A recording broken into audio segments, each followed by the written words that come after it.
السلام علیکم ورحمۃ اللہ وبرکاتہ۔ الحمد للہ رب العالمین، والصلاة والسلام على اشرف الانبیاء والمرسلین وعلى آلہ واصحابہ اجمعین ومن تبعهم بإحسان الى یوم الدین۔ یا ایہا الذین آمنوا اتقوا اللہ حق تقاتہ ولا تموتن إلا وأنتم مسلمون۔ يا أيها الناس اتقوا ربكم الذي خلقكم من نفس واحدة وخلق منها زوجها وبث منهما رجالا كثيرا ونساء واتقوا الله الذي تساءلون به والأرحام إن الله كان عليكم رقيبا۔ يا أيها الذين آمنوا اتقوا الله وقولوا قولا سديدا يصلح لكم أعمالكم ويغفر لكم ذنوبكم ومن يطع الله ورسوله فقد فاز فوزا عظيما۔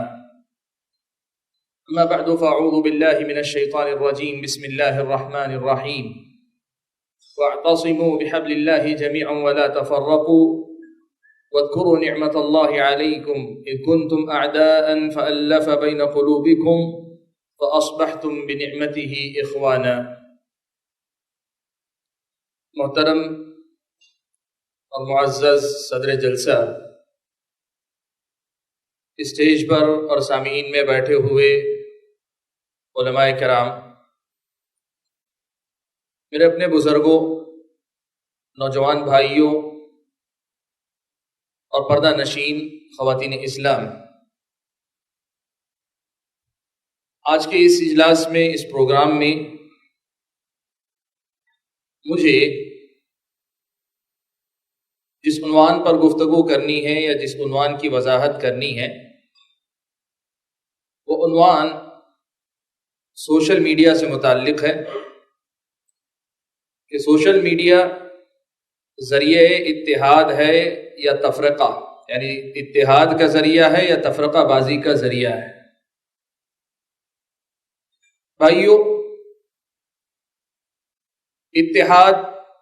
اور اتفاق اللہ تبارک و تعالیٰ نے انسانوں کے اندر فطری طور پہ رکھا ہے۔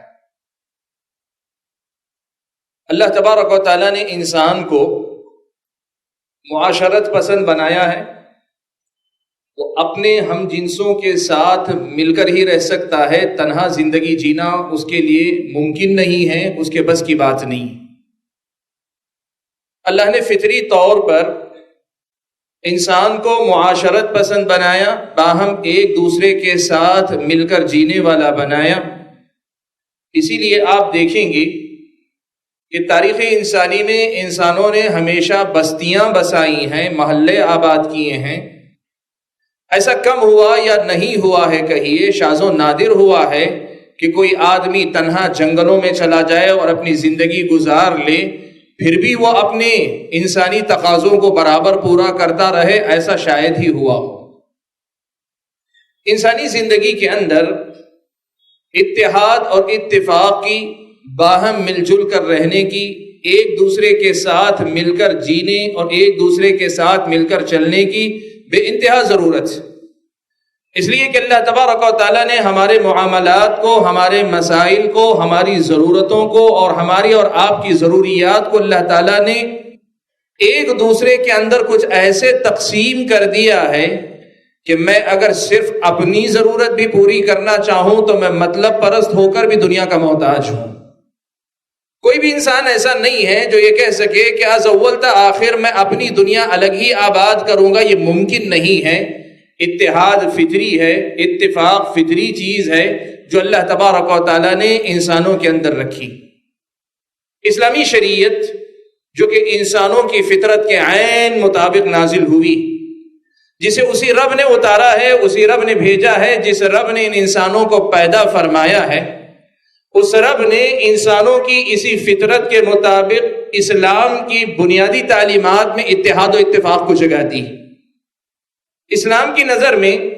اتحاد و اتفاق کی بات دین کی وہ بنیادی تعلیم ہے کہ جس پر اسلامی شریعت کے بہت سارے احکامات کا پورا ہونا موقوف ہے۔ اسلامی شریعت میں جو احکام ہیں، جنت کو لے جانے والے بہت سارے اعمال، جہنم سے دور کرنے والے بہت سارے اعمال، سماج اور معاشرے کے اندر بھلائی لانے والے بہت سارے احکام، اللہ تبارک و تعالیٰ کی شریعت کی بہت ساری تعلیمات ایسی تعلیمات ہیں کہ ایک اتحاد، ایک وحدت اس کی بنیادی ضرورت ہے۔ اتحاد اور اجتماعیت کے بغیر شریعت اسلامیہ کا ایک بڑا حصہ ناقابل عمل بن کر رہ جاتا ہے۔ اسلامی شریعت نے اسی لیے ہمیشہ اتحاد اور اتفاق پہ زور دیا اور ہمیشہ اس بات کی کوشش کی کہ ایک انسان اپنی سماجی زندگی ہو یا اپنی دینی اور سیاسی زندگی، ہر جگہ نقطہ اتحاد سے جڑا رہے، ایک بنیادی نقطے سے وابستہ رہ کر باہم ایک دوسرے کے کاندھے سے کاندھا لگا کر، ہاتھ سے ہاتھ ملا کر، قدم سے قدم ملا کر اس سفر کو طے کرنے کی کوشش کریں۔ اسلامی شریعت نے اس کی تعلیم ہر لمحہ دی۔ آج اگر ہم سماجی سطح پر ہی صرف دیکھنا چاہیں، اسلامی شریعت ہم اور آپ کو یہ بتاتی ہے کہ اللہ تبارک و تعالیٰ نے انسانوں کو خاندان اور قبیلے میں بانٹا ہے۔ اللہ تبارک و تعالیٰ نے رشتے ناتوں سے انسان کو باندھ دیا ہے، اور پھر اللہ تبارک و تعالیٰ نے شریعت اسلامیہ میں حقوق کے نام پر، رشتہ داروں کے حقوق کے نام پر، متعلقین کے حقوق کے نام پر، والدین کے حقوق، اولاد کے حقوق، بھائی بہن کے حقوق، میاں بیوی کے حقوق، پڑوسی کے حقوق، بڑوں کے حقوق، چھوٹوں کے حقوق، ایک ایسا نظم اسلامی شریعت نے دیا ہے کہ یہ سماجی طور پر انسان باہم ایک دوسرے سے مل کر مضبوط بنتے ہیں۔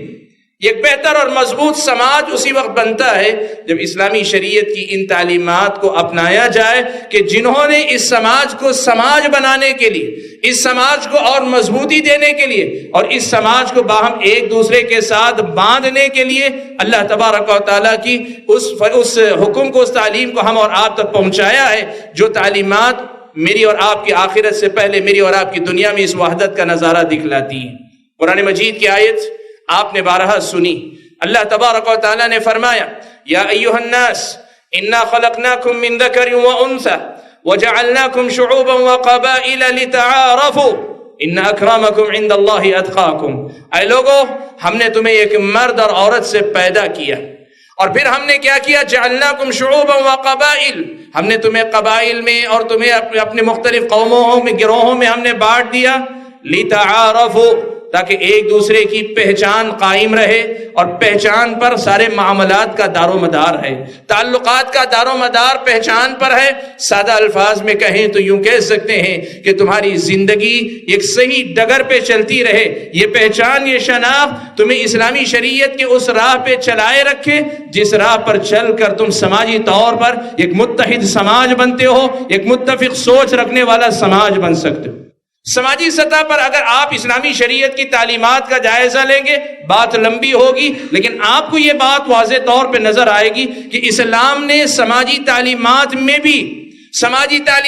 بھی جہاں انسانی ضرورتوں کا خیال رکھا، وہیں ثواب و عذاب کی بات کو بھی اس میں شامل رکھا، اور وہیں وحدت کو، اجتماعیت کو، باہم میل جول کو، ایک دوسرے کے ساتھ جڑے رہنے کو، ایک دوسرے کے ساتھ تعلقات رکھنے کو اسلامی سماج کی بنیادی ضرورتوں میں اسے شامل کیا ہے۔ اور اگر سماجی حیثیت سے ہٹ کر ہم دینی اعتبار سے دیکھنا چاہیں، اسلامی شریعت مجھ کو اور آپ کو یہ بتاتی ہے کہ میری اور آپ کے جو دینی مسائل ہیں، اسلامی شریعت اس میں بھی انتشار کو گوارا نہیں کرتی، اسلامی شریعت اس میں بھی افتراق اور انارکی کو پسند نہیں کرتی، اسلامی شریعت ہر گلی کی ایک دکان کو یہاں برداشت نہیں کرتی، اسلامی شریعت ہر آدمی کو اپنی رائے کی آزادی دین کے نام پر رکھنے کی چھوٹ نہیں دیتی۔ اسلامی شریعت ہمیشہ یہ کہتی ہے کہ دنیا کے سارے مسائل کی طرح تمہارے اپنے دینی مسائل کے اندر بھی مرکزیت قائم ہونی چاہیے۔ اسی لیے آپ دیکھیں پیارے نبی صلی اللہ علیہ وسلم کے صحابہ، اتنے صحابہ کہ آپ اہل علم نے لکھا ہے 1 لاکھ سے زیادہ، کتنے الگ الگ روایتیں، لیکن کم از کم 1 لاکھ صحابہ، ان میں کی اکثریت ان صحابہ کی ہے، یا یوں کہیے کہ ان میں سے جو صحابہ نبی کے ساتھ زیادہ وقت گزار سکے، ان میں کی اکثریت ایسی ہے جن لوگوں نے ساری زندگی پیارے نبی صلی اللہ علیہ وسلم سے جتنا ممکن ہو سکا علم حاصل کرنے کی کوشش کی، لیکن علم حاصل کرنے کے بعد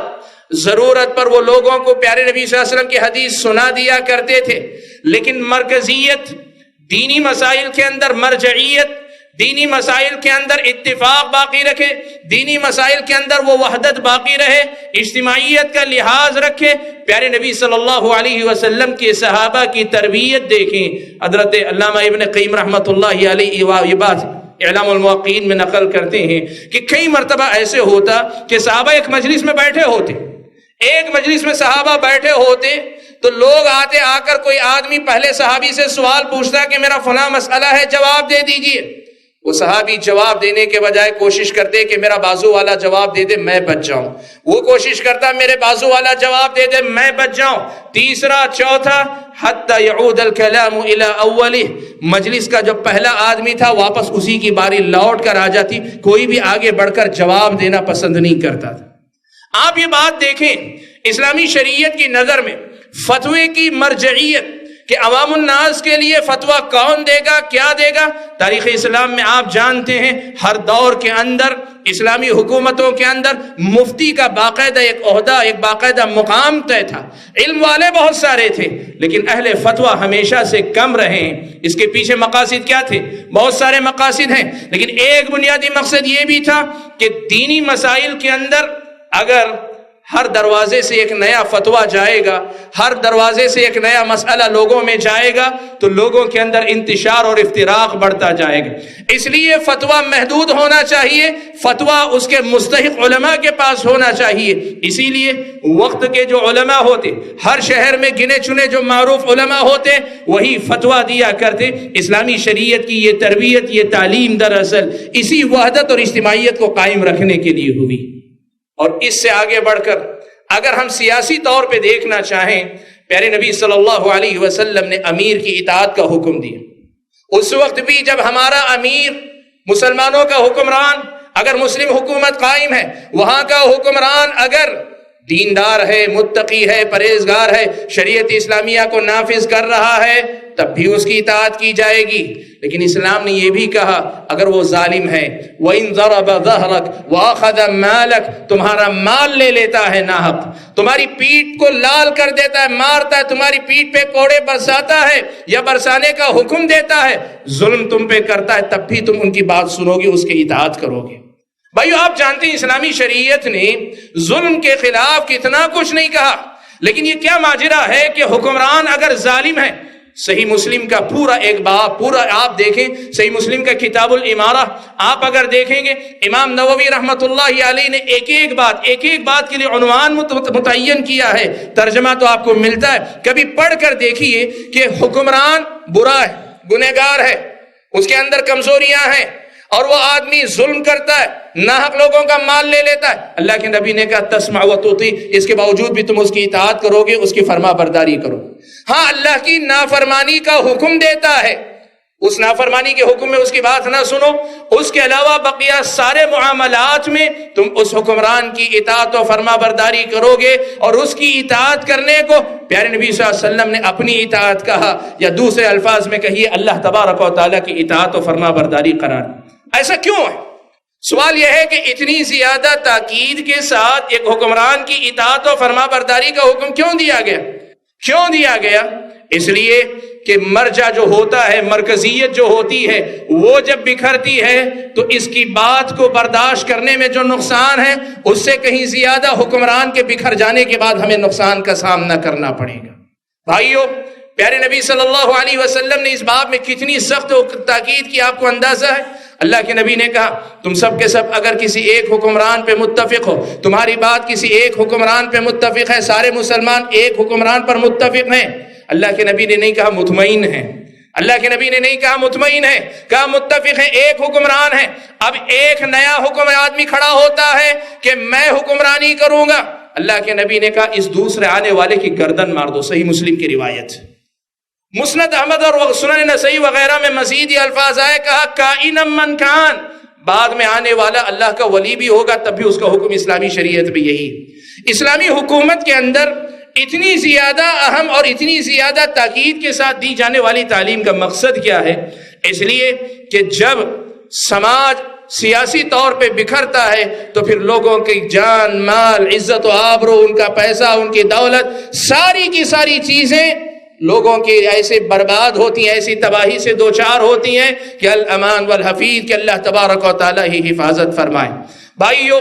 ان ساری باتوں کو گنا کر میں کیا بات کہنا چاہتا ہوں؟ بنیادی بات آپ کے سامنے یہ رکھنا چاہتا ہوں کہ جسے ہم اتحاد کہتے ہیں, جسے ہم اتفاق کہتے ہیں, یہ اسلامی شریعت کی ان بنیادوں میں سے ایک بنیاد ہے جس کی ترغیب یا جس کی تعلیم قرآن میں اللہ تعالیٰ نے بار بار دی, پیارے نبی صلی اللہ علیہ وسلم نے بار بار دی. اسلامی شریعت نے ہر سطح, ہر جگہ, ہر مقام پر اجتماعیت کی تعلیم دی. آپ نماز کی بات کریں, آپ حج کے اندر بات کریں, قبلہ ایک ہونے کی بات کریں, کافی کچھ باتیں. سب سے بڑھ کر یہ کہ سارے سماج, کوئی عرب ہے, کوئی عجم ہے, کوئی کالا ہے, کوئی گورا ہے, کسی کی زبان کچھ ہے, کسی کی کچھ ہے, کوئی بہت سمجھدار ہے, کوئی کم علم والا ہے, لیکن اللہ تعالیٰ نے سب کے لیے بنیاد مقرر کی تو کہا وہی شریعت اسلامیہ جو قرآن و سنت میں, وہی تمہاری بنیاد ہے. کیوں؟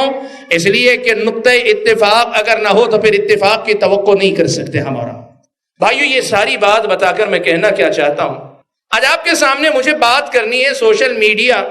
یہ اتفاق کا ذریعہ ہے یا تفرقے کا ذریعہ. میں آپ کے سامنے بات رکھوں, سوشل میڈیا کس کو کہتے ہیں؟ اردو زبان میں اس کو کہتے ہیں عوامی روابط کے ذرائع, عوامی رابطے کے ذرائع. واٹس ایپ, فیس بک, ٹویٹر یا کچھ اور دوسرے بھی جو انٹرنیٹ کے ذریعے مختلف قسم کے آسان وسائل ہمیں میسر ہیں, جن سے ایک آدمی کا دوسرے آدمی تک پہنچنا, چاہے اس سے کوئی پہچان ہو یا اس سے کوئی پہچان قائم نہ ہو, اس سے ملنا, اس سے تعلق کا جڑنا آسان ہو چکا ہے اور لوگوں کا آج ایک معمول بن چکا ہے. سوشل میڈیا اس کو کہا جاتا ہے. ایک تو میڈیا, ٹی وی چینل وغیرہ کی بات ہم آج اس پہ بات نہیں کر رہے ہیں, ہم صرف سوشل میڈیا پہ بات کر رہے ہیں. اور سوشل میڈیا کے فائدے اور نقصانات پر بھی کئی اعتبار سے بات ہو سکتی ہے اور وہ بھی ممکن نہیں ہے, اس لیے کہ آج صرف اتحاد و اتفاق کے مسئلے کو سامنے رکھ کر مجھ کو اور آپ کو گفتگو کرنی ہے اور سننی ہے. بھائیو, اگر ہم اور آپ دیکھیں سوشل میڈیا کیا ہے, وسائل میں سے کچھ وسائل ہیں. بدلتے زمانے کے ساتھ, زمانے کی ترقی کے ساتھ کچھ نئے وسائل وجود میں آئے ہیں جنہوں نے میری اور آپ کی زندگی کے اندر بہت ساری آسانیاں فراہم کی. اب یہ وسائل جیسے اللہ تبارک و تعالیٰ کی دی ہوئی ساری نعمتوں کے سلسلے میں ایک ضابطہ ہے کہ بندہ اس نعمت کا صحیح استعمال کرے تو یہ اللہ کی نعمت بن جاتی ہے, اور اگر اس کا صحیح استعمال نہ کر سکے وہی چیز بندے کے لیے زحمت بن جاتی ہے. سوشل میڈیا کا معاملہ بھی کچھ ایسا ہی ہے. اتحاد و اتفاق کے باب میں اگر اس سے فائدہ اٹھایا جا سکتا تھا, بہت سارے امکانات تھا کہ ان کو استعمال کر کے اتحاد و اتفاق کی بنیادیں مضبوط کی جاتی. بہت سارے راستے تھے, بہت سارے امکانات تھے کہ ہم اور آپ اپنے سماج کے اندر اتفاق کی, اتحاد کی بنیادوں کو مضبوط کرتے سوشل میڈیا کے ذریعے. لیکن ہمارے اور آپ کے سماج میں اس کے مقابلے میں جو دیکھا جا رہا ہے کہ اس سے اتحاد و اتفاق کو مضبوط کرنے کے مقابلے میں انتشار اور تفرقہ بازی کے لیے زیادہ استعمال کیا جا رہا ہے. اتحاد و اتفاق کے لیے اس کا استعمال کیسے ہو سکتا تھا؟ میں دو چار باتوں کی طرف بڑی تیزی سے اشارہ کرنا چاہتا ہوں. بھائیو, اتحاد کس سے قائم ہوتا ہے؟ ہماری یہ دعوت ہے, مسلک اہل حدیث کی یہ ہمیشہ سے دعوت ہے, سلف صالحین کے نام لیوا لوگوں کی یہ دعوت ہے کہ اصل اتحاد وہ ہوتا ہے جو عقیدے سے جنم لیتا ہے. اصل اتحاد وہ ہوتا ہے جو اتباع سنت سے جنم لیتا ہے. اصل اتحاد وہ ہوتا ہے جو دلوں کے اندر پائے جانے والے غلط تصور اسلام کی صفائی سے ہوتا ہے. اصل اتحاد پیدا ہوتا ہے فکر و نظر کے اتحاد سے, لوگوں کی سوچ میں یکسانیت پیدا کرنے سے, لوگوں کے اندر وہی ایمان, وہی عقیدہ, اسلامی شریعت کی وہی تفصیلات جو بنیادیں ہیں جیسی قرآن و سنت میں ہیں ویسی ہی بنیادوں سے اس امت کے اندر اتحاد کی بنیاد قائم ہو سکتی ہے. تعلقات جسے کہتے ہیں, حالات کے اعتبار سے وقتی طور پہ مل لینا جسے کہا جاتا ہے یہ نیا شہر ہے کچھ دوست بنائے رکھیے, یہ نیا شہر ہے کچھ دوست بنائے رکھیے, دل ملے نہ ملے ہاتھ ملائے رکھیے, اس کو سیاسی سمجھوتا کہا جاتا ہے. اسلامی شریعت کی نظر میں حقیقی اتحاد کتاب و سنت کی صحیح تعلیمات کا مجھ کو اور آپ کو, سماج کے افراد کو ادراک ہو جائے, اگر توحید ایک ہو جائے دل خود بخود ہمارے مل جائیں گے. اگر توحید ایک ہو جائے، میرے اور آپ کے دل و دماغ کے اندر رب کی عبادت کا وہ صحیح تصور آ جائے، یہی تصور میرے اور آپ کے اندر اتحاد کی بنیاد بن جائے گا۔ رب نے کہا وَأَلَّفَ بَيْنَ قُلُوبِهِمْ لَوْ أَنفَقْتَ مَا فِي الْأَرْضِ جَمِيعًا مَا أَلَّفْتَ بَيْنَ قُلُوبِهِمْ وَلَكِنَّ اللَّهَ أَلَّفَ بَيْنَهُمْ۔ اللہ کے نبی نے کہا، اللہ تعالیٰ نے اللہ کے نبی کو مخاطب کر کے کہا، رب نے، اللہ تعالیٰ نے ان کے دلوں کو آپس میں جوڑا۔ آپ اگر اپنے طور پہ، اے محمد صلی اللہ علیہ وسلم، آپ اگر اپنے طور پر زمین کے سارے خزانے خرچ کر کے بھی ان کے دلوں کو ملانا چاہتے، نہیں ملا سکتے تھے۔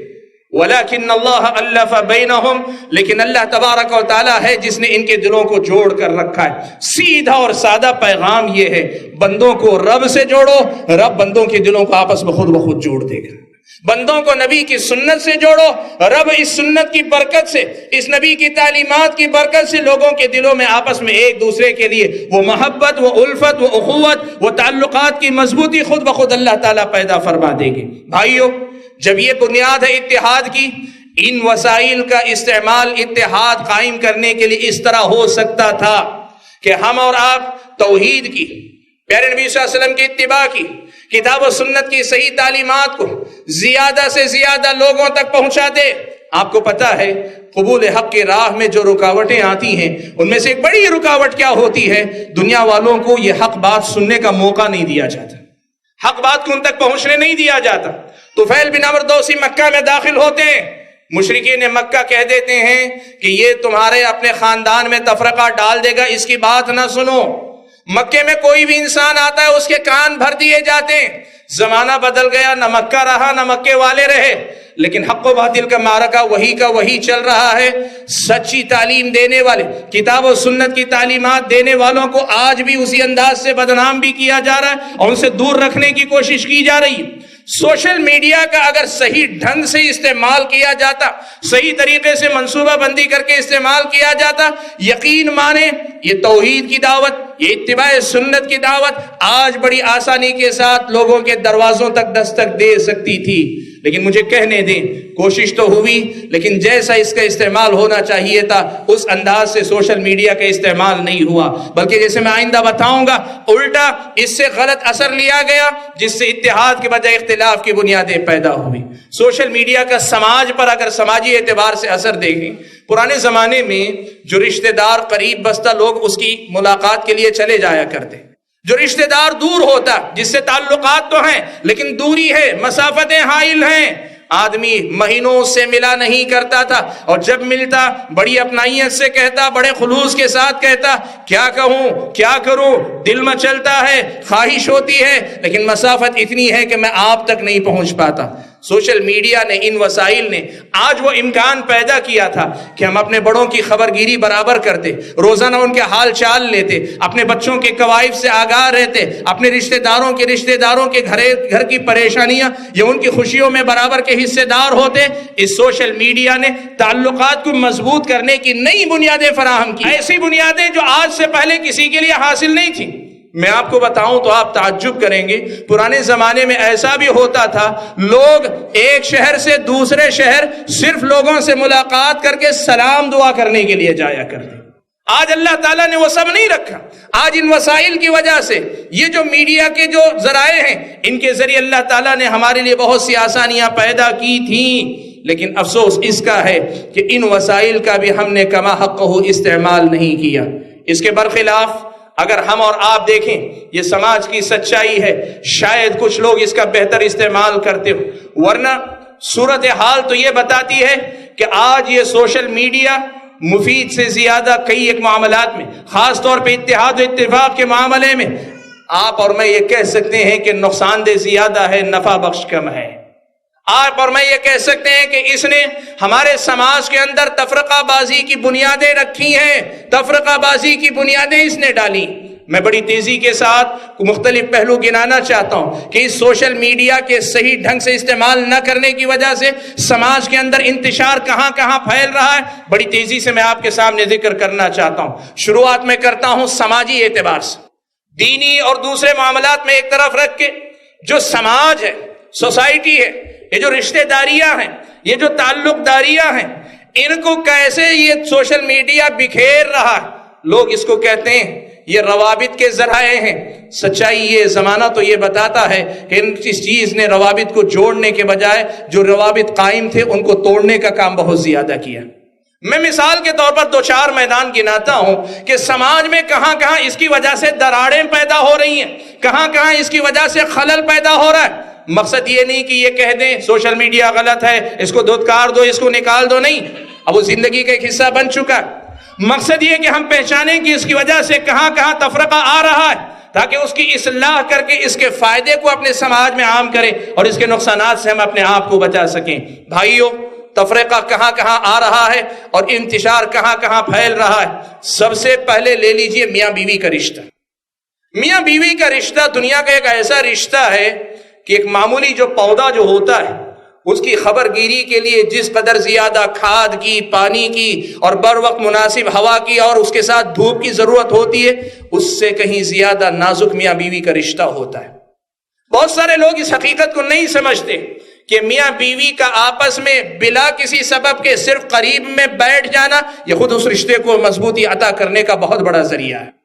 میاں بیوی کچھ نہ رہیں, لوگ بڑے پتے کی بات پوچھتے ہیں, اور مجھے یاد ہے کچھ لوگ آ کر پوچھا کرتے ہیں کہ مجھے اپنی بیوی کے لیے سالڈ ٹائم کتنا دینا چاہیے, یعنی صرف ایسا کام جس میں آگے پیچھے کوئی کام نہیں, میں بیوی کا بیوی میری ہم سے بیٹھے ہیں, بات چیت کر رہے ہیں, یہ ایک دوسرے کے ساتھ ہیں. سبحان اللہ, یہ وقت آپ اپنی زندگی میں جتنا اپنے گھر والوں کو دے پائیں گے اپنے واجبات ذمہ داریوں کو ادا کرنے کے بعد, آپ کا ازدواجی رشتہ اتنا ہی زیادہ مضبوط ہوگا. آج سماج کی ایک بہت بڑی سچائی یہ ہے کہ سوشل میڈیا کے آنے کے بعد, خاص طور پہ فیس بک اور واٹس ایپ کے آنے کے بعد, بیوی کے پاس میاں کے لیے وقت نہیں, میاں کے پاس بیوی کے لیے وقت باقی نہیں رہ گیا. ایک بستر پہ ایک ہاتھ میں وہ اپنا موبائل لیے, دوسرے ہاتھ میں وہ موبائل لیے ہوئے, نہ اس کی طرف وہ توجہ دے رہا ہے نہ اس کی طرف وہ توجہ دے رہی ہے, دونوں مشغول ہیں اور ان کو احساس بھی نہیں ہے کہ جو چیز وہ حاصل کر رہے ہیں سوشل میڈیا کے, اس کے مقابلے میں جو چیز گنوا رہے ہیں, ان دونوں کا سودا کتنا مہنگا سودا وہ کر رہی ہیں یا کتنا جو ہے سستا سودا وہ کر رہی ہے یا کر رہے ہیں, ان کو اندازہ نہیں. یاد رکھو, میاں بیوی کا یہ جو آپسی رشتہ ہے, اس کے لیے آپ کی اپنی زندگی میں ملنے والے جو لمحات ہیں ان کو بہت قیمتی سمجھ کر آپس میں گزارنے کی کوشش کیجیے. اس سوشل میڈیا کے اتنے سارے ذرائع, ان سے آپ کی زندگی رک نہیں جاتی. آپ اگر فیس بک پہ نہ جائیں, آپ اگر واٹس ایپ پہ کسی کو فالو نہ کریں, ان کے برابر میسیجز کا جواب نہ دیں, آپ کی دنیا نہیں بگڑ جائے گی. لیکن یہ ہوگا کہ شوہر کو وقت نہیں دیا, بیوی کو وقت نہیں دیا, یہ چیزیں رفتہ رفتہ جا کر کچھ ایسے مؤثر ہوں گی, کچھ نہیں ہوگا تو آخری درجے میں کم از کم یہ ہوگا کہ شوہر کے لیے بیوی کے دل میں وہ جذبہ نہیں, قربانی کا, ایثار کا, برداشت کا, اس سے محبت کا, اس کے لیے سب کچھ قبول کرنے کا, اور شوہر کے اندر بیوی کے لیے ایسا کوئی نیک جذبہ نہیں رہ جائے گا. ایسے لگے گا کوئی سمجھوتا ہے, دونوں ساتھ چل رہے ہیں, جو رشتے کی روح ہے وہ روح ختم ہو جائے گی. یہ پہلا مسئلہ ہے جہاں سے مجھ کو اور آپ کو سمجھنا چاہیے کہ سماجی طور پر سوشل میڈیا ہمیں کہاں بانٹ رہا ہے. دوسرا مسئلہ یہ بھی ہے کہ سوشل میڈیا نے ایک اور امکان پیدا کیا. پہلے زمانے میں ایک مرد کو اپنی بیوی کے علاوہ یا بیویوں کے علاوہ جائز طریقے سے ایک سے زائد کیا ہو, کسی اجنبی عورت سے رشتہ یا تعلق قائم کرنا بہت مشکل تھا. ایک عورت کے لیے اپنے شوہر کے علاوہ کسی مرد سے کسی قسم کی جان پہچان پیدا کرنا بہت مشکل تھا. سوشل میڈیا نے آج وہ امکان پیدا کیا ہے کہ بلا مبالغہ اللہ حفاظت فرمائے, جن کی حفاظت اللہ نے کر لی, الا من رحم ربی, جس پر میرے رب کا کرم ہوا وہ شاید بچے ہوں, ورنہ دوستی کے نام پہ شاید ابتدا میں آپ کی نیت غلط نہیں ہوگی, لیکن دوستی کے نام پر کتنے اجنبی مردوں سے عورتوں کے تعلقات یا کتنی اجنبی عورتوں سے مردوں کے تعلقات قائم ہیں. فیس بک پہ فرینڈ ریکویسٹ کے نام پہ اگر آپ کسی کی بھی فہرست دیکھ لیں, ایک کو قبول کرتے ہیں دوسرے, میں زیادہ تفصیل میں گئے بغیر پیارے نبی صلی اللہ علیہ وسلم کی صرف ایک حدیث سناتا ہوں. پیارے نبی صلی اللہ علیہ وسلم نے فرمایا کہ ما خلا رجل بامرأة الا كان ثالثهم الشیطان. اللہ کے نبی نے کہا کوئی مرد کسی عورت کے ساتھ تنہائی میں رہتا ہے تو ان کے ساتھ تیسرا شیطان ہوا کرتا ہے. آج شاید آپ کسی کمرے کے اندر ایک لڑکے اور لڑکی اکیلے نہیں ہوں گے, لیکن آپ جانتے ہیں سوشل میڈیا کے ذریعے یہ ادھوری خلوتیں جو بعد میں جا کے پوری خلوتوں میں بدل سکتی ہیں، کس قدر زیادہ یہ امکانات پیدا ہو رہے ہیں، اور اس کے نتیجے میں رشتوں کے اندر کیسی کیسی دراڑیں پیدا ہو رہی ہیں، آپ اندازہ لگا سکتے ہیں۔ بھائیو، سوشل میڈیا آپ کی زندگی سنوارنے کے کام آئے، یہ اللہ تعالیٰ کی نعمت ہے، لیکن اگر آپ کے گھر کو بکھیرنے کا سبب بن جائے تو پھر یہ اللہ تعالیٰ کی بہت بڑی آزمائش ہے۔ اس کو صحیح استعمال کر کے، اس کا صحیح استعمال کر کے خود کے لیے اسے مفید بنا سکو تو بناؤ، ورنہ پھر اس سے اپنے آپ کو دور رکھنے کی بھی کوشش کرو۔ بھائیو، ایک تیسرا پہلو آپ کے سامنے ذکر کرتا ہوں۔ بچوں کی تربیت میں تربیت کے اعتبار سے بھی ماں باپ کا وقت چاہیے، اور وہیں یہ بھی کہ بچوں کے دل میں اپنے ماں باپ کے لیے بڑے ہونے کے بعد وہ احترام، خدمت کا وہ جذبہ باقی رہے۔ اس کے لیے یہ ضروری ہوتا ہے کہ جب بچے چھوٹے ہوتے ہیں ان پر پوری توجہ دی جائے۔ آپ جانتے ہیں سوشل میڈیا نے آج میرے اور آپ کے وقت کا اتنا زیادہ استعمال کیا، اس قدر زیادہ استعمال کیا کہ کئی مائیں، بچہ آدھے گھنٹے سے رو رہا ہے لیکن ماں کو فرصت نہیں، اس لیے کہ سہیلی کے ساتھ وہ چیٹنگ میں لگی ہوئی ہے۔ بچہ پریشان ہے، بھوک لگی ہوئی ہے، وقت پہ کھانا نہیں مل رہا ہے، بچہ پریشان ہے لیکن ماں کہتی ہے تھوڑا سا صبر کر لے، میں ذرا یہ اپنا فیس بک کا پورا اسٹیٹس چیک کر۔ آپ سمجھ سکتے ہیں کیا کچھ ہو رہا ہے اس سماج کے اندر۔ آپ اسی حیثیت سے دیکھیں کہ جب ماں اور بچے کے درمیان، باپ اور بیٹے کے درمیان، باپ اور بیٹی کے درمیان الفت و محبت کا وہ رشتہ قائم نہیں ہوتا، بچے کی نظر میں ماں نہیں رہ جاتی، باپ نہیں رہ جاتا، اور بچے کے لیے باپ کے دل میں وہ جگہ نہیں رہ جاتی۔ یہ نشہ ہے سوشل میڈیا کا، جو آدمی کے دل و دماغ پہ مسلط ہوتا ہے، رشتوں کا تقدس کے دل سے اٹھ جاتا ہے، رشتوں کا تقدس اس کے دل سے ختم ہوتا جاتا ہے۔ یہ میرے اور آپ کے سماج کی سچائی۔ اتنا ہی نہیں، میں آپ کے سامنے یہ پہلو بھی ذکر کرنا چاہوں گا، میرے اور آپ کے سماج کی کیا یہ سچائی نہیں ہے کہ آج سے پہلے ہم اپنے بزرگوں کے سامنے با ادب کھڑے ہونے میں بھی ڈر محسوس کیا کرتے، اور آج جرأت اتنی ہوئی، سامنے کھڑے ہونا کوئی عیب کی بات نہیں، لیکن آج یہ جرأت ہوئی والدین کے سامنے بیٹھے، اپنے بڑوں کے سامنے بیٹھے، اپنے محترم لوگوں کے سامنے بیٹھے ہیں، لیکن موبائل کے اندر اس قدر زیادہ مشغول ہیں، ماں بلا رہی ہے، باپ آواز دے رہا ہے، پھر بھی اسے توجہ دینے کا موقع نہیں۔ بھائیو، پیارے نبی صلی اللہ علیہ وسلم کی یہ حدیث سنو۔ اللہ کے نبی صلی اللہ علیہ وسلم نے ایک مرتبہ، سنن نسائی کی روایت ہے، اللہ کے نبی صلی اللہ علیہ وسلم نے ایک مرتبہ اپنے ہاتھ میں انگوٹھی پہنی ہوئی تھی، آپ نے انگوٹھی نکالی اور نکال کر پھینک دی، اور صحابہ سے کہا کہ یہ انگوٹھی میں جب سے پہنا ہوں، پورے ایک دن سے میں یہ دیکھ رہا ہوں کہ میری توجہ تھوڑی دیر کے لیے انگوٹھی کی طرف رہتی ہے، تھوڑی دیر تمہاری طرف رہتی ہے، تھوڑی دیر انگوٹھی دیکھ رہا ہوں، تھوڑی دیر تمہیں دیکھ رہا ہوں، اور اس چیز نے مجھے تمہاری طرف سے مشغول کر دیا۔ اللہ کے نبی نے نکال کر اسے پھینک دیا۔ اہل علم نے یہاں سے یہ ادب سکھایا ہے، نبی ہو کر اپنے صحابہ کی طرف سے توجہ پھیرنے والی چیز سے دوری اختیار کرتے ہیں، تو یہ جو سوشل میڈیا کی مصروفیات ہیں، کتنی بھی اہم کیوں نہ ہو، کوئی بھی مصروفیت کیوں نہ ہو، جو اپنے بڑوں کا جواب دینے کی راہ میں رکاوٹ ہو، یا بڑوں کی طرف توجہ دینے میں رکاوٹ ہو، یا آپ ان کے سامنے مشغول اتنے ہو جائیں جیسے آپ کے سامنے کوئی پتھر ہو، کوئی چٹان ہو، آپ کو کوئی پرواہ نہ ہو، یہ خاندان کے اندر انتشار پیدا کرنے والے، تفرقہ پیدا کرنے والے اسباب۔ آپ جانتے ہیں پرانا زمانہ ایسا تھا کہ لوگ جو ہے ایک دوسرے سے بہت ملا کرتے تھے، اور آپ کو معلوم ہے یہ جو ملاقاتیں ہیں یہ دشمن کے ساتھ بھی اگر بار بار ہوتی رہیں تو یہ دشمنی کو ختم کرنے کی طاقت اپنے اندر رکھتی۔ دشمن کا بھی بار بار آپ کا سامنا ہوتا رہے، یقین مانے دور رہنے سے جتنی غلط فہمیاں ہوتی ہیں ان کے مقابلے میں قریب آنے سے غلط فہمیاں دور ہوتی۔ پیارے نبی صلی اللہ علیہ وسلم نے اسی لیے جو ملاقات کے لیے ایک دوسرے کے پاس آتے ہیں ان کی بڑی فضیلت بیان فرمائی۔ اللہ کے نبی نے فرمایا کوئی آدمی اپنے کسی بیمار بھائی کی عیادت کے لیے جاتا ہے، یا پھر اپنے کسی مسلمان بھائی سے ملاقات کے لیے جاتا ہے، اللہ کے نبی نے فرمایا آسمان سے ایک فرشتہ اسے آواز دے کر کہتا ہے طیبتا، تو بڑا اچھا آدمی ہے، وطاب ممشاک، تیری یہ چال، یہ چل کر جانا یہ بھی بڑی بابرکت چال ہے تیری، وتبوأت من الجنت منزلا، اور اس کام کے بدلے تو نے جنت میں اپنا ٹھکانہ بنا لیا۔ ملاقاتوں کی انسانی سماج پر بڑے اچھے اثرات مرتب ہوتے ہیں، اور معاف کرنا ان وسائل نے ہونا تو یہ چاہیے تھا کہ ملاقاتوں کے مقابلے میں تعلقات کو اور مضبوطی دیتے. اب تو معاملہ یہ کہ تعلقات ملاقاتیں تو دور کی بات, ایک دوسرے کی زیارت کے لیے جانا تو دور کی بات, ایک دوسرے کو سلام کرنے تک کی فرصت نہیں. ایک بہت بڑی سچائی ہے, پورے لوگ یہ کہتے ہیں, مسلم تو مسلم غیر مسلم بھی یہ کہتے ہیں کہ تعلقات لوگوں کے لوگوں سے ان وسائل کے آنے سے پہلے جتنے مضبوط تھے آج وہ تعلقات اتنے مضبوط نہیں رہ گئے. لوگوں نے ان وسائل کو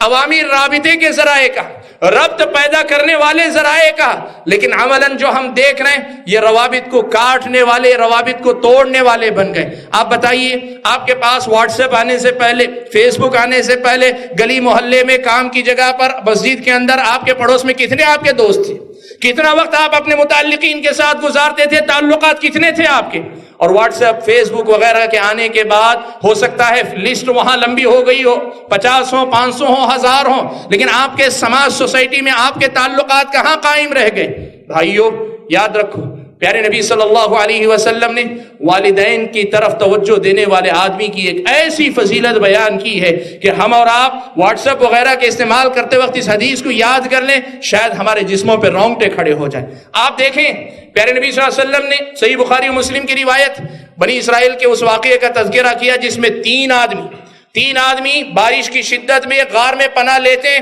ایک چٹان آ کر اس پر بیٹھ جاتی ہے. اب تینوں کے تینوں اپنی اپنی ایک ایک نیکی, ایک نیک عمل کو یاد کرتے ہیں اور اللہ تبارک و تعالیٰ کے پاس اپنی اس نیکی کا حوالہ دے کر, وسیلہ لے کر دعا کرتے ہیں کہ اس سے نجات مل جائے, اور اللہ تعالیٰ ان کو نجات دے بھی دیتے ہیں. ان تینوں میں سے ایک آدمی کی نیکی کیا تھی؟ کہا اس آدمی نے, اللہ کے نبی, بکریاں چرا کر شام میں لوٹتا, دودھ دوہنے کے بعد سب سے پہلے اپنے والدین کو پلاتا. ایک رات لوٹنے میں تاخیر ہو گئی, والدین سو گئے,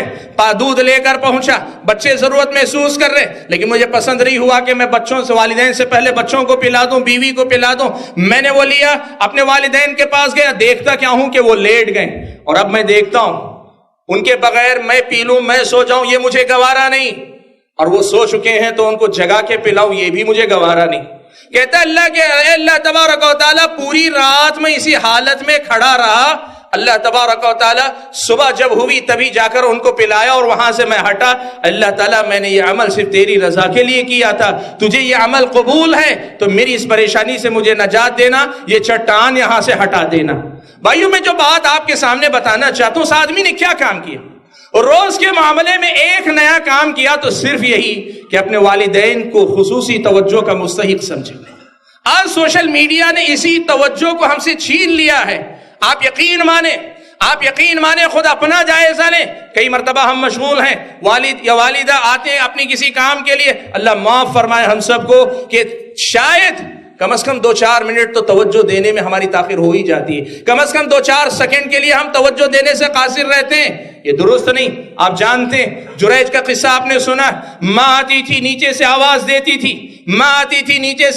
دیتی تھی, وہ نماز میں رہتے ہوئے ماں کی طرف توجہ نہیں دیتے, اللہ تبارک و تعالیٰ ماں کی بددعا قبول کر کے فتنے میں ان کو مبتلا کر دیتا. بھائیو سوشل میڈیا نے سماجی طور پر ہمیں کتنے بکھراؤ کا شکار کیا ہے, اس کا آپ تفصیلی جائزہ لیجئے, اور تفصیلی جائزہ لے کر آپ ان سے اپنے آپ کو بچانے کی کوشش کیجئے. میں اپنے بچے کچھ وقت میں اس کے دوسرے پہلو کی طرف بھی آنا چاہوں. دینی اعتبار سے میں نے جیسے کہا, قرآن و سنت کی واضح تعلیمات اور فتوے کی جو مرجعیت ہے, جو مرجع ہونا چاہیے, اس کا اعتبار اگر ہم قائم رکھتے, اس سوشل میڈیا کے ذریعے بڑی تیزی سے اپنی بات ہم دنیا تک پہنچا سکتے تھے. لیکن ہوا کیا؟ آج تو سوشل میڈیا نے ہر ایرے غیرے کو قلم دے دیا, ہر ایرے غیرے کو زبان دے دی, ہر ایرے غیرے کو لکھنے کا موقع دے دیا, ہر ایرے غیرے کو بولنے کا موقع دے دیا. دنیا کے معاملات میں تو بولتے ہی تھے, اب دین کے معاملے میں بھی بے دھڑک بولتے ہیں, بے تکان بولتے ہیں, بے لگام بولتے ہیں, بنا سوچے سمجھے بولتے ہیں. بھائیو میری اس بات کو یاد رکھنا, اسلامی شریعت کی نظر میں دین کے نام پہ گفتگو کرنے والے کو پہلے علم ہونا چاہیے, بعد میں بولنا چاہیے. دین ایسی کوئی چیز نہیں کہ آپ اپنی تھیوری پیش کریں کہ میں ایسا سمجھتا ہوں, میری سمجھ میں ایسے آتا ہے. نہیں, یہ علم ہے, یہ دین خبر ہے, آپ کو خبر دینا ہے. اس میں آپ کو اپنی سوچ لا کے ٹھوسنا نہیں ہے, اپنے خیالات کو لا کے داخل کرنا نہیں ہے. سوشل میڈیا نے دین کو ایک ایسا بازار بنا دیا, معاف کریں مجھے اس لفظ کے لیے, دین کو ایک ایسا بازار بنا دیا ہے جہاں پہ کھرا کھوٹا سب چلتا ہے، اور معاف کرنا کھرے سے زیادہ کھوٹا زیادہ پسند کیا جاتا ہے۔ بھائیو یہ صورتحال کچھ اچھی نہیں، وہ مرجعیت ختم ہوئی، وہ دین کے نام پر جو استناد یہ سند کی بات تھی، اعتبار کی بات تھی، اب ختم ہوئی۔ اب ہر کوئی دین کے نام پہ بولتا جاتا ہے، ہر کوئی دین کے نام پہ لکھتا جاتا ہے۔ پیارے نبی صلی اللہ علیہ وسلم کی ایک حدیث، اللہ کے نبی صلی اللہ علیہ وسلم سے حضرت مغیرہ بن شعبہ رضی اللہ تعالیٰ عنہ روایت فرماتے ہیں، کہا کہ ان اللہ کرہ لکم ثلاث، تین چیزیں اللہ تعالیٰ نے تمہارے لیے ناپسند کی۔ ان میں سے ایک کیا ہے؟ کہا قیل والقال، باتوں میں لگے رہنا، یہ سے کہا گیا، فلاں نے ایسے کہا، ایسے کہا گیا، فلاں نے ایسے کہا۔ اس کی تفسیر میں کئی باتیں کہی گئیں۔ ایک صورتحال یہ بھی ہے جسے آج سوشل میڈیا کی شکل میں ہم دیکھ رہے ہیں۔ دین کیا ہے؟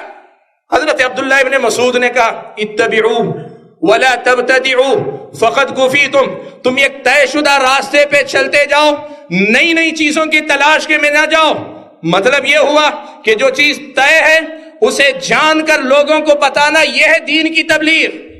اپنی طرف سے نئے نئے معنی نکالنا، نئے نئے مطلب نکالنا، نئے نئے مفہوم ایجاد کرنا، اور یہ کہنا کہ میں بھی دین کی خدمت کے نام پہ بول رہا ہوں، میں بھی دین کی خدمت کی خاطر بول رہا ہوں، یہ انتشار کی بنیاد ہے، یہ انتشار کی بنیاد ہے، یہ افتراق کی بنیاد ہے۔ پیارے نبی صلی اللہ علیہ وسلم نے یہ قیامت کی نشانی کہا، اسے قیامت کی نشانی کہا۔ اللہ کے نبی صلی اللہ علیہ وسلم نے، مستدرک حاکم وغیرہ کی روایت ہے، اللہ کے نبی نے فرمایا قیامت کی نشانیوں میں سے ایک نشانی یہ بھی ہے کہ یتکلم الرویبضہ،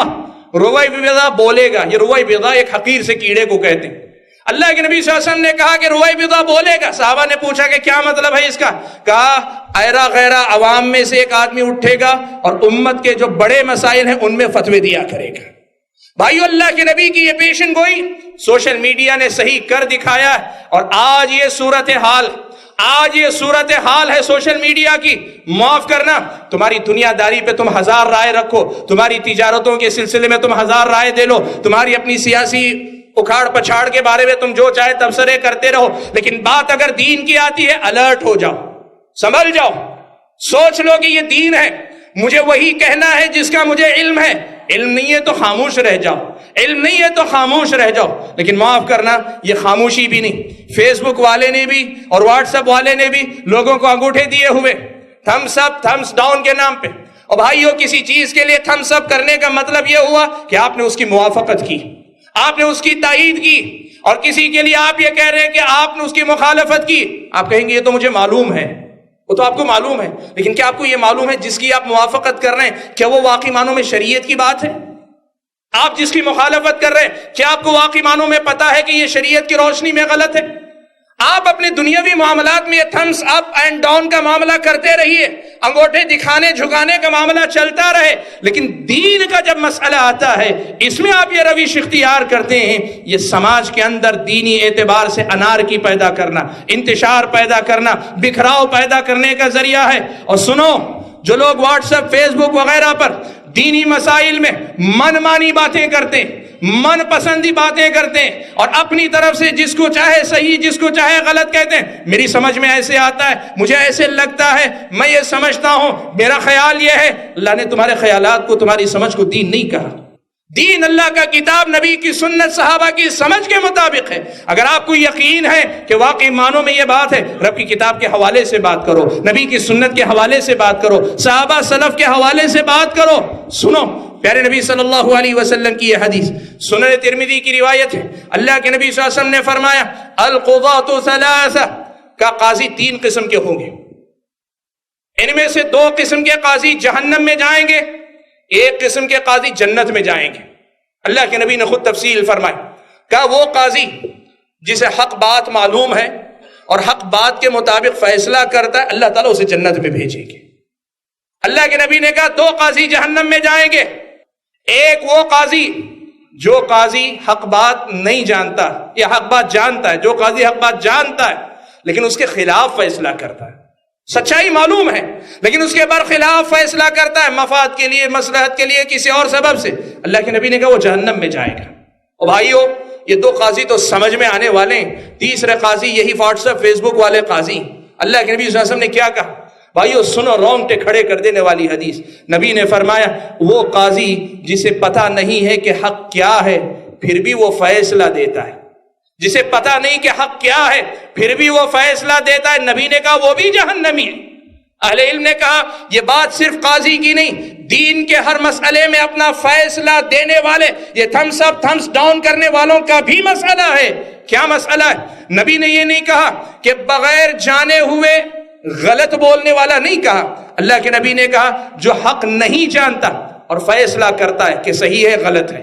اللہ کے نبی نے یہ نہیں کہا کہ اس کا فیصلہ غلط ہو تب پکڑا جائے گا، کہا یہ خود غلطی ہے کہ جس چیز کا تمہیں علم نہیں اس معاملے میں تم نے فتویٰ کیسے دیا، جس بات کا تمہیں علم نہیں اس مسئلے میں تم نے فیصلہ کیسے دیا، تم نے قاضی کا اسٹینڈ کیسے لیا. اسلامی شریعت کی نظر میں دین کے معاملے میں گفتگو کرنا اتنا ہی خطرناک. حضرت عبداللہ ابن مسعود پیارے نبی صلی اللہ علیہ وسلم کے مکی دور سے صحابی ہیں، ساتھی ہیں، اور کتنے صحابہ ہیں پیارے نبی صلی اللہ علیہ وسلم سے حدیث سنے ہوئے. اللہ کے نبی سے حدیث سناتے، حدیث سنانے کے بعد کہتے تھے نحوہ او قریبا منہ، کہتے تھے کہ ایسی ہی بات اللہ کے نبی نے کہی ہے یا اس سے ملتی جلتی بات کہی. صرف اس ڈر سے وہ نبی کے ساتھی انہوں نے سنا ہوا ہے لیکن کہتے صرف اس ڈر سے کہ کہیں کوئی تھوڑی اونچ نیچ ہو گئی، ہم نے ویسے نہیں بیان کیا جیسے نبی نے کہا تھا اور پھر ہم نے تھوڑی بہت اونچ نیچ کر لی ہو انجانے، کہیں ہماری گرفت نہ ہو جائے، اس لیے حدیث سنا دینے کے بعد کہتے تھے نحوہ او قریبا منہ، ایسی ہی بات یا اس سے قریب بات اللہ کے نبی صلی اللہ علیہ وسلم نے کی. اور آج ہمارا معاملہ کیا ہے؟ اور بھائیو معاف کرنا،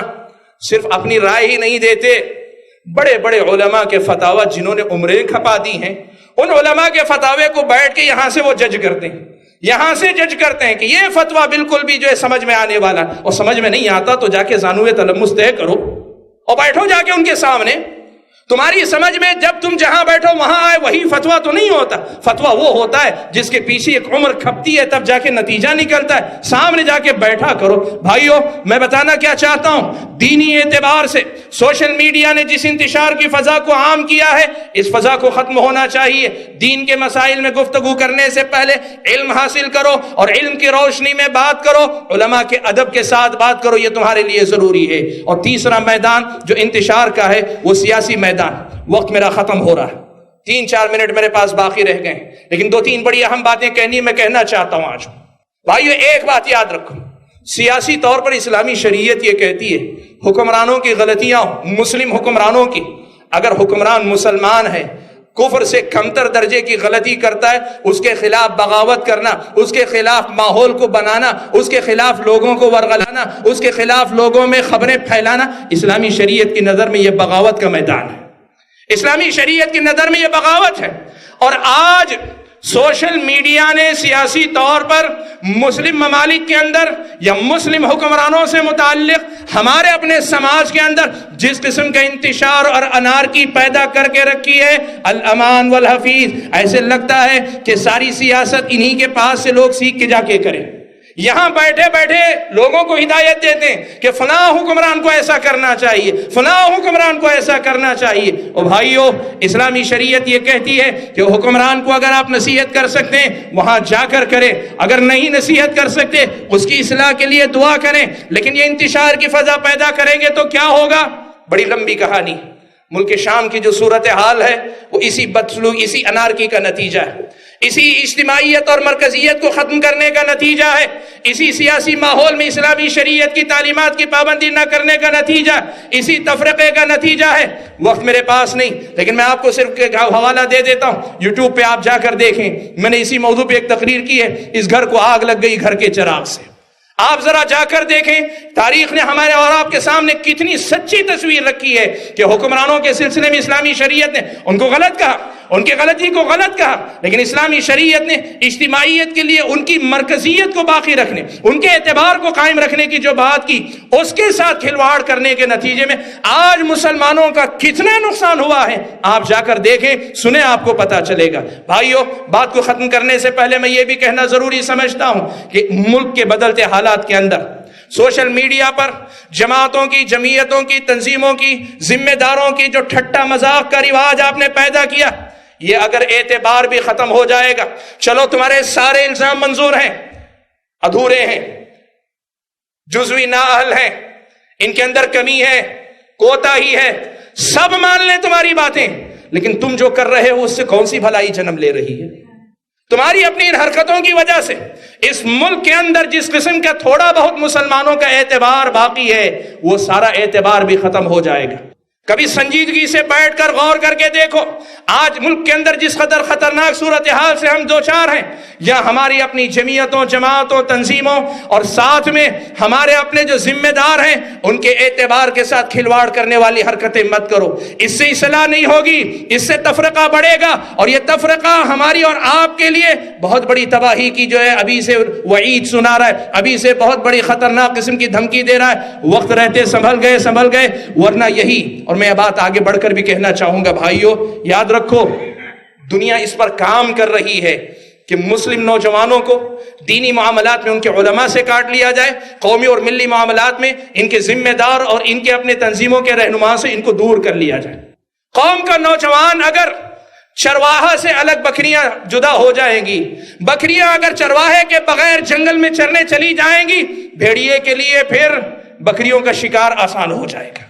بھیڑیے کے لیے بکریوں کا شکار آسان ہو جائے گا۔ اور میں یہ بات آپ کو بتا رہا ہوں، سوشل میڈیا کے ذریعے باقاعدہ یہ کام ہو رہا ہے، یہ کام ہو رہا ہے کہ دین کے نام پہ علماء سے کاٹ کر مثقفین، جن کو انٹلیکچوئلز کہا جاتا ہے، ایسے لوگوں سے نوجوانوں کو جوڑنے کی بات کی جا رہی ہے، اور دنیا میں سماجی اور ملی مسائل کے اندر جمعیتوں، جماعتوں، تنظیموں کے ذمہ داروں سے دور رکھنے کی بات کی جا رہی ہے۔ یاد رکھو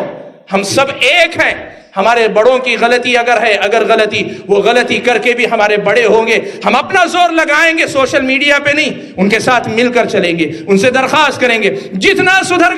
گیا، جو نہیں سدھر سکا اس کے لیے رات میں اٹھ کے دعائیں کیا کرو۔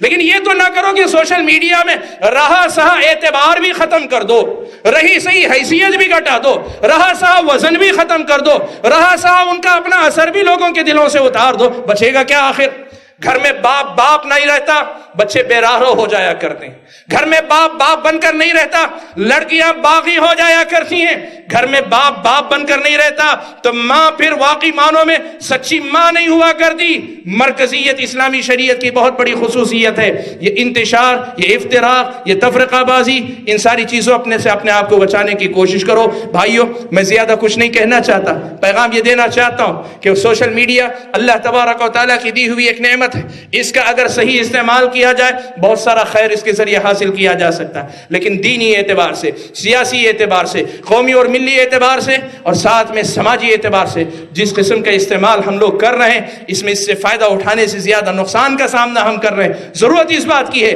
کہ ہم جائزہ لیں، اور جائزہ لے کے خود سدھر کر سماج کو سدھارنے کی کوشش کریں۔ میں اللہ تبارک و تعالیٰ سے دعا کرتا ہوں کہ اللہ تبارک و تعالیٰ مجھے، آپ سبھی حضرات اور خواتین کو جو باتیں کہیں سنی گئی ہیں کہنے اور سننے سے زیادہ عمل کرنے کی توفیق عطا فرمائے۔ اللہ تبارک و تعالیٰ ہر قسم کے فتنوں سے ہماری حفاظت فرمائے، جب تک دنیا میں رکھے ایمان اور اسلام پر قائم رکھے، اور جب اپنے پاس بلائے تو ایمان کی حالت میں بلائے۔ آمین وآخر دعوانا الحمدللہ رب العالمین، والسلام علیکم ورحمۃ اللہ وبرکاتہ۔